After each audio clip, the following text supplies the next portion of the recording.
ನಮಸ್ಕಾರ ವೀಕ್ಷಕರೇ, ನಾನು ಹರಿಹರಪುರ ಮಂಜುನಾಥ್. ನೋಡಿ, ಮಹಾಭಾರತದಲ್ಲಿ ಪಂಚಪಾಂಡವರಿದ್ದರು. ದ್ವಾಪರ ಯುಗದಲ್ಲಿ ನಡೆದ ಕಥೆ. ಪಂಚಪಾಂಡವರಲ್ಲಿ ಧರ್ಮರಾಯ, ಭೀಮ, ಅರ್ಜುನ ಮಾತ್ರ ಹೆಸರುವಾಸಿಯಾದವರು. ಅವರಿಗೆ ಅಲ್ಲಿ ಪಾತ್ರ ಪೋಷಣೆ ಚೆನ್ನಾಗಿದೆ. ಕೊನೆಯವರಿಬ್ಬರು ನಕುಲ ಹಾಗೂ ಸಹದೇವರು ಆಟಕ್ಕುಂಟು ಲೆಕ್ಕಕ್ಕಿಲ್ಲ.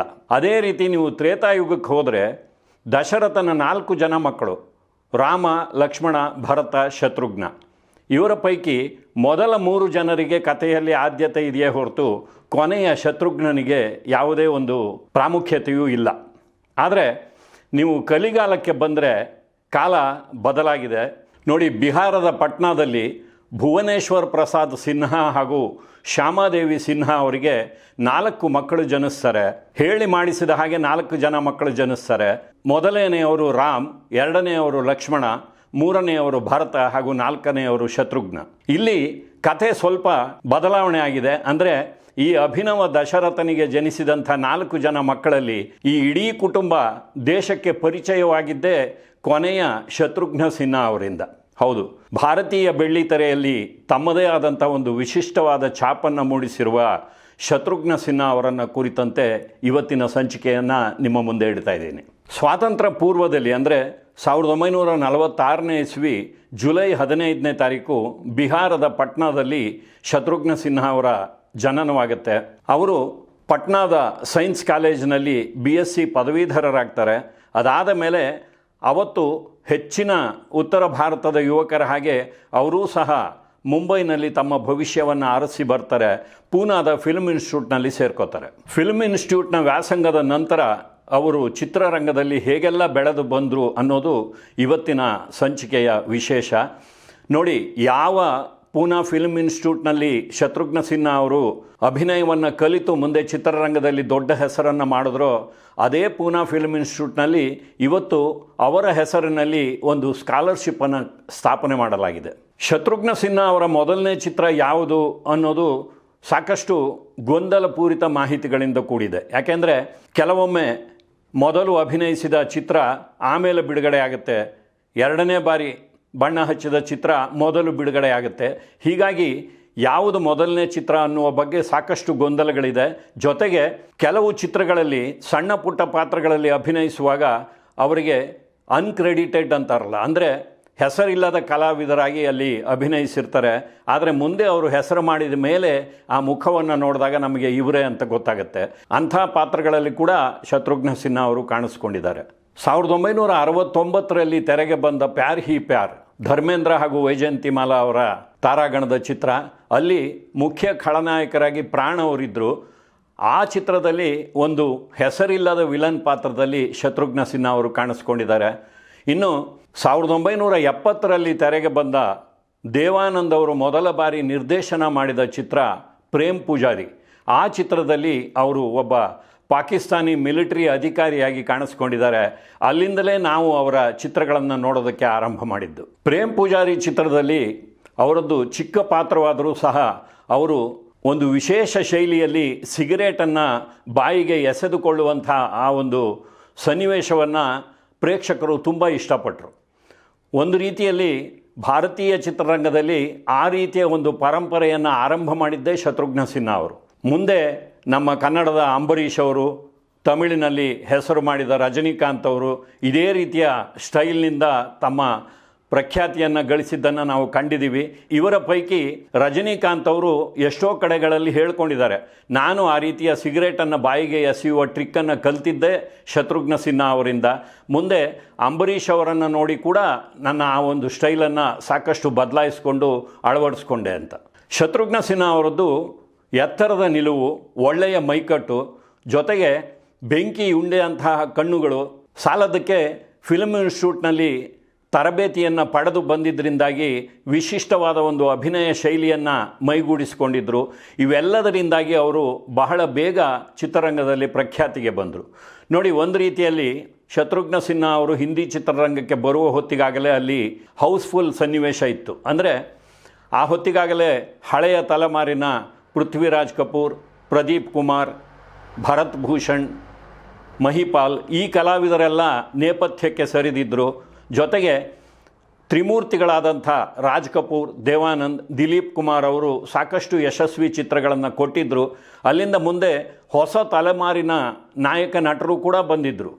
ಜಿತೇಂದ್ರ, ಧರ್ಮೇಂದ್ರ, ರಾಜೇಶ್ ಖನ್ನಾ ಇವರೆಲ್ಲರೂ ಸಹ ಚಿತ್ರರಂಗದಲ್ಲಿ ಆ ಹೊತ್ತಿಗಾಗಲೇ ಸಾಕಷ್ಟು ಹೆಸರನ್ನು ಮಾಡಿದರು. ಇಂಥದ್ದೊಂದು ಸನ್ನಿವೇಶದಲ್ಲಿ ಒಬ್ಬ ಖಳನಾಯಕರಾಗಿ ಶತ್ರುಘ್ನ ಸಿನ್ಹಾ ಅವರು ಚಿತ್ರರಂಗಕ್ಕೆ ಅಡಿ ಇಡುವಾಗ ನಾನು ಏನು ಮಾಡಬೇಕು ಅನ್ನೋದನ್ನು ಯೋಚನೆ ಮಾಡಿದ್ರಂತೆ. ನಾನು ಇಲ್ಲಿ ಉಳಿಬೇಕು, ಹೆಸರು ಮಾಡಬೇಕು ಅಂದರೆ ಒಂದು, ಈಗಾಗಲೇ ಪ್ರಸ್ತುತದಲ್ಲಿರುವಂಥ ಎಲ್ಲ ಕಲಾವಿದರನ್ನು ಮೀರಿಸುವಂಥ ಅಭಿನಯವನ್ನು ಮಾಡಬೇಕು. ಅದಂತೂ ಸಾಧ್ಯವಿಲ್ಲ, ಯಾಕೆಂದರೆ ಇಲ್ಲಿ ಪ್ರತಿಭೆಯ ಮಹಾಪೂರ್ವೇ ಇದೆ. ಇನ್ನೊಂದು ಕೆಲಸ ಮಾಡ್ಬೋದು, ಎಲ್ಲರಿಗಿಂತ ಭಿನ್ನವಾಗಿ ನಾನು ಏನನ್ನಾದರೂ ಮಾಡಬೇಕು, ಆಗ ಇಲ್ಲಿ ನಾನು ಉಳಿಬಹುದು ಅಂತ ಯೋಚನೆ ಮಾಡಿದ್ರಂತೆ. ಆ ಭಿನ್ನತೆಯನ್ನು ಅವರು ತಮ್ಮ ಅಭಿನಯದಲ್ಲಿ ತರ್ತಾ ಹೋದರು. ಅದು ಜನರಿಗೆ ಇಷ್ಟ ಆಗ್ತಾ ಹೋಯಿತು. ಹಾಗಾಗಿ ಶತ್ರುಘ್ನ ಸಿನ್ಹಾ ಅವರು ಯಶಸ್ಸಿನ ಹಳಿಗೆ ಬರ್ತಾರೆ. ಶತ್ರುಘ್ನ ಸಿನ್ಹಾ ಅವರ ಹೆಸರು ಕೇಳಿದ ತಕ್ಷಣ ನಮ್ಮ ಮುಂದೆ ಬರುವ ಆ ಮುಖದಲ್ಲಿ ಆ ತುಟಿಯ ಕೆಳಗಿನ ಉದ್ದನೆಯ ಒಂದು ಗಾಯ ಇದೆಯಲ್ಲ, ಆ ಆರದ ಗಾಯ, ಆ ಗಾಯದ ಬರೆ ಇದೆಯಲ್ಲ, ಅದೇ ನಮ್ಮನ್ನು ಆಕರ್ಷಿಸೋದು. ಆದರೆ ಆ ಗಾಯ ಹೇಗಾಯಿತು, ಚಿತ್ರರಂಗಕ್ಕೆ ಬಂದ ಮೇಲೂ ಅದನ್ನು ಯಾಕೆ ಶತ್ರುಘ್ನ ಸಿನ್ಹಾ ಅವರು ಉಳಿಸ್ಕೊಂಡ್ರು ಅನ್ನೋದು ಬಹಳ ಸ್ವಾರಸ್ಯಕರವಾದ ಕಥೆ. ನೋಡಿ, ಶತ್ರುಘ್ನ ಸಿನ್ಹಾ ಅವರು 3-4 ವರ್ಷದ ಮಗುವಾಗಿದ್ದಾಗ ಒಂದು ಸಾರಿ ಮನೆಯಲ್ಲಿ ತಮ್ಮ ಕಸಿನ್ ಒಬ್ಬಳ ಜೊತೆಯಲ್ಲಿ ಆಟವಾಡ್ತಾ ಇರ್ತಾರೆ. ಆಗ ಅವರ ಅಂಕಲ್ ಶೇವ್ ಮಾಡ್ಕೋತಾ ಇರ್ತಾರೆ. ಅದನ್ನು ನೋಡಿದಂಥ ಅವರ ಕಸಿನ್ ಹುಡುಗಿ, ಅವಳು ಕೂಡ ಚಿಕ್ಕ ಹುಡುಗಿನೇ, ಅವಳು ನಾವು ಆ ರೀತಿ ಮಾಡೋಣ ಅಂತ ಹೇಳಿ ರೇಸರ್ನ ತಗೊಂಡು ಶೇವ್ ಮಾಡ್ಕೊಳ್ಳೋದಕ್ಕೆ ಹೋಗಿ ಆಕೆಯ ಕೆನ್ನೆ ಹರಿದು ಹೋಗುತ್ತೆ. ಆಗ ಶತ್ರುಘ್ನ ಸಿನ್ಹಾ ಅವಳಿಗಿಂತ ಚಿಕ್ಕವರು, ಅವರು ಹೀಗೆಲ್ಲ ಮಾಡ್ಕೊಳ್ಳೋದು ನಾನು ತೋರಿಸ್ತೀನಿ ನೋಡು ಅಂತ ಹೇಳಿ ಆ ರೇಸರನ್ನು ತಗೊಂಡು ಒಂದು ಸಾರಿ ಶೇವ್ ಮಾಡ್ಕೊಳ್ಳೋದಕ್ಕೆ ಹೋಗ್ತಾರೆ. ಆಗ ಅವರ ಆ ತುಟಿಯ ಬದಿಯ ಒಂದಿಷ್ಟು ಚರ್ಮ ಹರಿದು ಹೋಗಿ ದೊಡ್ಡ ಗಾಯವಾಗುತ್ತೆ. ನೋಡಿ, ಅಂಥ ಗಾಯ ಆದರೂ ಕೂಡ ಆವತ್ತಿನ ಕಾಲಕ್ಕೆ ಅವರನ್ನೇನು ಆಸ್ಪತ್ರೆಗೆ ಕರ್ಕೊಂಡು ಹೋಗಲಿಲ್ಲ. ಮನೆಯಲ್ಲಿದ್ದಂಥ ಯಾವುದೋ ಹಿಟ್ಟನ್ನು ಅಲ್ಲಿಗೆ ಮೆತ್ತಿ ಆ ರಕ್ತಸ್ರಾವವಾಗೋದನ್ನು ನಿಲ್ಲಿಸ್ತಾರೆ. ಮುಂದೆ ಆ ಒಂದು ಗಾಯ ಮಾಯ್ತಾ ಹೋಗುತ್ತೆ.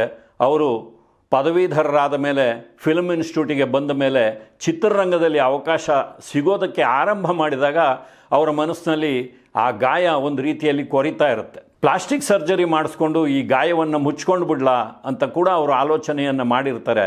ತಮ್ಮ ಆಲೋಚನೆಯನ್ನು ಪ್ರೇಮ್ ಪೂಜಾರಿ ಚಿತ್ರದ ನಿರ್ದೇಶಕ ದೇವಾನಂದ್ ಅವರ ಜೊತೆಯಲ್ಲಿ ಹಂಚಿಕೊಂಡಾಗ ದೇವಾನಂದ್ ಅವರು ಹೇಳ್ತಾರೆ, ನಿನ್ನ ಮುಖಕ್ಕೆ ಅದೇ ಲಕ್ಷಣ, ಅದನ್ನು ಯಾವತ್ತೂ ಬದಲಾಯಿಸ್ಕೋಬೇಡ, ಅದು ಹಾಗೇ ಇರಲಿ ಅಂತ. ನೋಡಿ, ಇವತ್ತಿಗೂ ದೇವಾನಂದ್ ಅವರ ಆ ಒಂದು ಆಲೋಚನೆ ಎಷ್ಟು ಪ್ರಭಾವಶಾಲಿಯಾಗಿತ್ತು ಅಂದರೆ ಇವತ್ತಿಗೂ ನಾವು ಶತ್ರುಘ್ನ ಸಿನ್ಹಾ ಅವರನ್ನು ತೆರೆಯ ಮೇಲೆ ಅವ್ರನ್ನ ಆ ರೀತಿಯಲ್ಲೇ ನೋಡೋದಕ್ಕೆ ಇಷ್ಟಪಡ್ತೀವಿ. ನಮ್ಮ ಯೌವನದ ದಿನಗಳಲ್ಲಿ, ಅಂದರೆ ನಾವು ಕಾಲೇಜಿಗೆ ಹೋಗ್ತಾ ಇದ್ದಾಗ ಬೆಂಗಳೂರಿನಲ್ಲಿ ಸಹ ಶತ್ರುಘ್ನ ಸಿನ್ಹಾ ಅವರ ಅಭಿಮಾನಿಗಳು ಯಾವ ಮಟ್ಟದಲ್ಲಿದ್ದರು ಅಂದರೆ, ಸಾಮಾನ್ಯವಾದ ಒಂದು ಚಿತ್ರ, ಅದರಲ್ಲಿ ನಾಯಕರು ನಾಯಕಿಯರು ಯಾರೇ ಆಗಿರಲಿ, ಶತ್ರುಘ್ನ ಸಿನ್ಹಾ ಇದ್ದಾರೆ ಅಂದರೆ ಪ್ರೇಕ್ಷಕರು ಚಿತ್ರಮಂದಿರಕ್ಕೆ ಬರ್ತಾಯಿದ್ರು. ಆ ರೀತಿಯ ಒಂದು ಚರಿಷ್ಮಾವನ್ನು ಶತ್ರುಘ್ನ ಸಿನ್ಹಾ ಅವರು ಹೊಂದಿದ್ದರು. ಅದಕ್ಕಾಗಿ ಅವರು ಚಿತ್ರರಂಗದಲ್ಲಿ ಖಳನಾಯಕರಾಗಿ ಬಂದರೂ ಸಹ ಮುಂದೆ ನಾಯಕರಾಗಿ ಚರಿತ್ರ ನಟರಾಗಿ ಬೆಳೆದಿದ್ದು. 1971ರಲ್ಲಿ ಗುಲ್ಜಾರ್ ಅವರು ಮೇರೆ ಅಪ್ನೆ ಎನ್ನುವ ಒಂದು ಚಿತ್ರವನ್ನು ಹಿಂದಿಯಲ್ಲಿ ನಿರ್ದೇಶನ ಮಾಡ್ತಾರೆ. 2 ವರ್ಷಗಳ ಹಿಂದೆ ಬೆಂಗಾಲಿ ಭಾಷೆಯಲ್ಲಿ ತೆರೆಗೆ ಬಂದಿದ್ದಂಥ ಅಪನ್ ಜನ್ ಎನ್ನುವ ಒಂದು ಚಿತ್ರದ ರೀಮೇಕ್ ಅದು. ಮೂಲ ಬಂಗಾಳಿ ಚಿತ್ರ ಎಷ್ಟು ಹೆಸರು ಮಾಡಿತ್ತೋ ಗೊತ್ತಿಲ್ಲ, ಆದರೆ ಮೇರೆ ಅಪ್ನೆ ದೇಶದಾದ್ಯಂತ ಒಂದು ದೊಡ್ಡ ಸಂಚಲನವನ್ನೇ ಸೃಷ್ಟಿಸಿದಂಥ ಚಿತ್ರ. ಅವತ್ತಿನ ಕಾಲಕ್ಕೆ ಯುವ ಜನರು ಹೇಗೆ ದಾರಿ ತಪ್ಪಿ ರೌಡಿಸಮ್ಗೆ ಇಳಿತಾ ಇದ್ದರು, ವಿದ್ಯಾಭ್ಯಾಸವನ್ನು ತೊರೆದು ಹೇಗೆ ಉಡಾಳರಾಗಿ ಬೆಳೀತಾ ಇದ್ದರು, ಜೊತೆಗೆ ಸಮಾಜ ಕಂಟಕರಾಗಿ ತಯಾರಾಗ್ತಾ ಇದ್ದರು. ಅಂಥ ಇಬ್ಬರು ಯುವಕರ ಮಧ್ಯೆ ನಡೆಯುವಂಥ ಒಂದು ಸಂಘರ್ಷ, ಆ ಒಂದು ಸಂಘರ್ಷವನ್ನು ಅಂಥ ಯುವಕರನ್ನು ತಮ್ಮ ಸ್ವಾರ್ಥಕ್ಕಾಗಿ ಬಳಸಿಕೊಳ್ಳುವಂಥ ರಾಜಕಾರಣಿಗಳು, ಜೊತೆಗೆ ನಗರೀಕರಣದ ಪ್ರಭಾವದಿಂದಾಗಿ ಗಂಡ ಹೆಂಡತಿ ಇಬ್ಬರೂ ದುಡಿಬೇಕಾಗಿ ಬಂದಾಗ ಎಲ್ಲೋ ಹಳ್ಳಿಯಲ್ಲಿರುವ ತಮ್ಮ ಹಿರಿಯರನ್ನೇ ಕರೆಸಿಕೊಂಡು ಅವರಿಂದ ಮನೆ ಕೆಲಸವನ್ನು ಮಾಡಿಸುವಂಥ ಒಂದು ಕ್ರೌರ್ಯ, ಇದೆಲ್ಲವನ್ನು ಸಮರ್ಥವಾಗಿ ತೆರೆಯ ಮೇಲೆ ತಂದಂಥ ಒಂದು ಚಿತ್ರ ಮೇರೆ ಅಪ್ನೆ. ಮೇರೆ ಅಪ್ನೆ ಚಿತ್ರದಲ್ಲಿ ಹಳ್ಳಿಯಿಂದ ನಗರಕ್ಕೆ ಬರುವ ಒಬ್ಬ ಹಿರಿಯ ಮಹಿಳೆಯ ಪಾತ್ರವನ್ನು ಚರಿತ್ರ ಕಲಾವಿದೆ ಮೀನಾ ಕುಮಾರಿ ಅವರು ನಿರ್ವಹಣೆ ಮಾಡಿದ್ದಾರೆ. ಅಲ್ಲಿ ಬರುವ ಇಬ್ಬರು ಹಾದಿ ತಪ್ಪಿದ ಯುವಕರ ಪಾತ್ರಗಳನ್ನು ವಿನೋದ್ ಖನ್ನಾ ಹಾಗೂ ಶತ್ರುಘ್ನ ಸಿನ್ಹಾ ಅವರು ತೆರೆಯ ಮೇಲೆ ಕಟ್ಟಿಕೊಟ್ಟಿದ್ದಾರೆ. ಅವರ ಅಭಿನಯ ಯಾವ ಮಟ್ಟದಲ್ಲಿತ್ತು ಅಂದರೆ ಆ ಚಿತ್ರವನ್ನು ಇವತ್ತಿಗೂ ನೋಡಿದ್ರೆ ನಿಮಗೆ ಮೈ ನವಿರೇಳಿಸುವಂಥ ಅನೇಕ ದೃಶ್ಯಗಳು ಚಿತ್ರದಲ್ಲಿದೆ. ಹಿಂದಿಯಲ್ಲಿ ಚಿತ್ರ ಅದ್ಭುತವಾದ ಯಶಸ್ಸನ್ನು ಕಂಡ ಮೇಲೆ ಬೇರೆ ಬೇರೆ ಭಾಷೆಗಳಿಗೆ ಅದು ರೀಮೇಕ್ ಕೂಡ ಆಗುತ್ತೆ.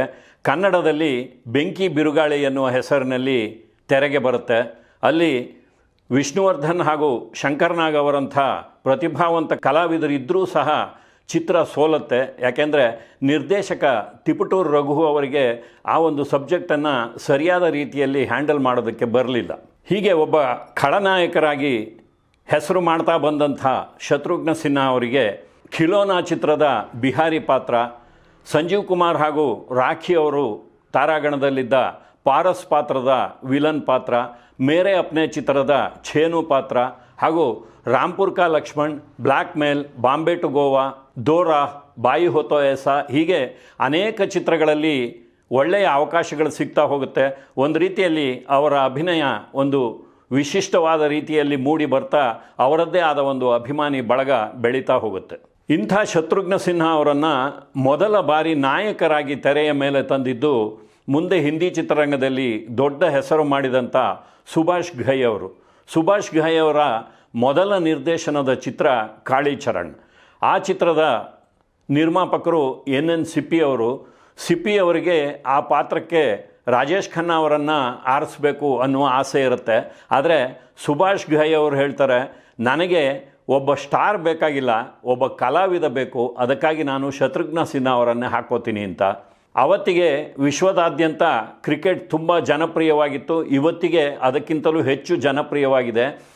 ವೆಸ್ಟ್ ಇಂಡೀಸ್ ಆಗ ದೊಡ್ಡ ಬಲಿಷ್ಠ ತಂಡವಾಗಿತ್ತು. ಆ ತಂಡದಲ್ಲಿ ಭಾರತದ ತಮಿಳು ಮೂಲದ ಒಬ್ಬ ಕ್ರಿಕೆಟಿಗರಿದ್ದರು, ಆಲ್ವಿನ್ ಕಾಳಿಚರಣ್ ಅಂತ, ಬಹಳ ಪ್ರಸಿದ್ಧರಾಗಿದ್ದರು. ಆ ಒಂದು ಹೆಸರನ್ನೇ ಈ ಚಿತ್ರಕ್ಕೆ ಇಡ್ತಾರೆ. ಶತ್ರುಘ್ನ ಸಿನ್ಹಾ ಅವರ ವಿಶಿಷ್ಟವಾದ ನಾಯಕನ ಪಾತ್ರ ನಿರ್ವಹಣೆಯಿಂದಾಗಿ ಕಾಳಿಚರಣ್ ಚಿತ್ರ ಅದ್ಭುತವಾದ ಯಶಸ್ಸನ್ನು ಕಾಣುತ್ತೆ. ಮುಂದೆ ಕನ್ನಡದಲ್ಲಿ ವಿಷ್ಣುವರ್ಧನ್ ಅವರ ನಾಯಕತ್ವದಲ್ಲಿ ಕಾಳಿಂಗ ಎನ್ನುವ ಹೆಸರಿನಲ್ಲಿ ತೆರೆಗೆ ಬರುತ್ತೆ. ಅದೇ ಕಥೆ ಮತ್ತೊಂದಿಷ್ಟು ಬದಲಾವಣೆಯಾಗಿ ಇನ್ನೊಮ್ಮೆ ಅದೇ ವಿಷ್ಣುವರ್ಧನ್ ಅವರ ತಾರಾಗಣದಲ್ಲಿ ಪೊಲೀಸ್ ಮತ್ತು ದಾದಾ ಎನ್ನುವ ಹೆಸರಿನಲ್ಲಿ ಕೂಡ ತೆರೆಗೆ ಬರುತ್ತೆ.